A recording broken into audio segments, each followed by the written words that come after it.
Hindi ako nasiyahan sa aking pag-aaral sa pamantasan ng Santo Tomas.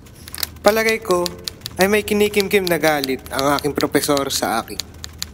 Dahil dito, sa payo na rin ni Pasiano, ay mag-aaral na lamang ako ng medisina sa ibang bansa. Sariwa pa sa akin ang lahat ng mga pangyayari noong taong 1882. Nagsimula ang lahat sa Barcelona. Hindi ka nais-nais ang aking unang opinyon sa bayang ito, sapagkat inakala ko na ito ay marumi at ang mga mamamayan ay hindi kaanya-anya.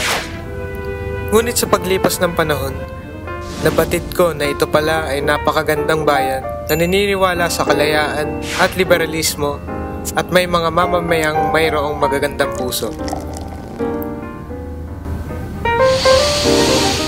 Sinalubong ako ng aking mga kasamahan mula sa Ateneo Municipal de Manila at naghanda ng salo-salo upang ipagdiriwang ang aking pagdating sa Espanya. Naisipan kong magsulat ng artikulo tungkol sa pagmamahal sa sariling bayan.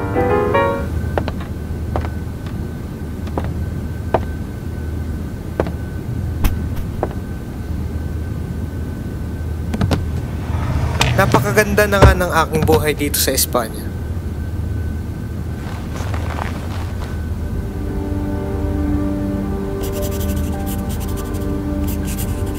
Ngunit hindi ko maaaring maalis sa aking puso at isipan ang aking bayang pinanggalingan.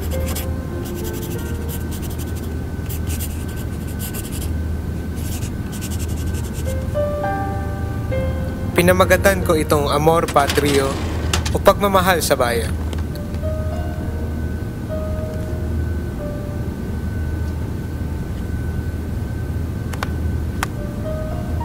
At ipinadala kay Basilio Teodoro Moran, manlilimbag ng Diaryong Tagalog.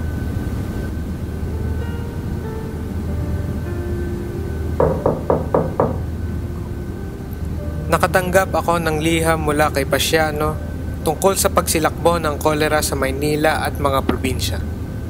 Marami na raw ang pumanaw at nananatiling pumanaw dahil sa sakit na iyon. Isa pang nakalulungkot na balita ay ang pagkawalang gana ng aking minamahal na si Leonor dahil sa aking pag-alis. Nagpasya akong magtungo sa Madrid dahil sa payo ni Pasiano na ipagpatuloy ang aking pag-aaral ng medisina. El 3 de Nobyembre ng taong 1882 nang ako'y nagpatala sa Universidad Central de Madrid. Nag-aaral ako ng medisina at filosofiya at titik. Sumali rin ako sa samahang Sirkulo Hispano-Filipino at isinulat ko ang tulang Me Piden Versos o hininga nila ako ng mga berso.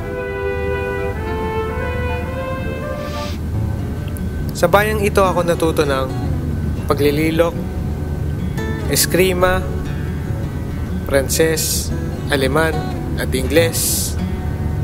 Simple lamang ang aking pamumuhay dito sa Madrid. Kinakailangan ko magtipid dahil ako ay napunta rito upang mag-aral at hindi mamasyal.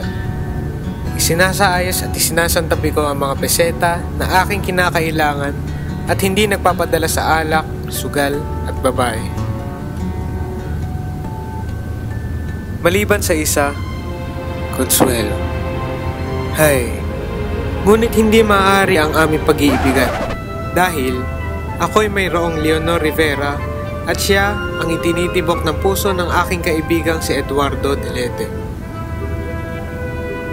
Taong 1885, naglakbay ako patungong Pranses upang ipagpatuloy ang aking tungkulin bilang manggagama. Sinubukan ko rin ang aking talento sa musika kung kaya't nag-aral ako tumugtog ng piano at iba pang abilidad. Nagtrabaho ako bilang ayudante sa isang ophthalmologong nagngangalang Dr. Luis de Weckert. At makalipas ang isang taon, ay umalis patungong Alemanya. Ako ay nabighani sa mga bulaklak na aking nakita sa may tabi ng ilog Neckar. Naisip kong magsulat ng isang tula tungkol sa mga bulaklak na ito dahil sa kasiyahan at inspirasyon na dinala nito sa akin. Pinangalanan ko itong a Las Flores de Heidelberg o para sa mga bulaklak ng Heidelberg. Nakilala ko si Ferdinand Blumentritt at binigay niya ang kanyang opinyon tungkol sa nobelang aking ginawa, ang Nolimet Angel.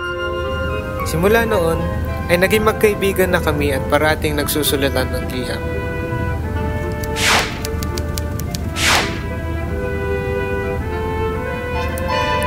Berlin, Alemania. Dito ko itinapos ang aking nobelang Nolimet Angel o Huwag Mo Akong Salingin. Ngunit ako ay kinulang sa peseta at kinailangan ng bumalik sa Kalamba.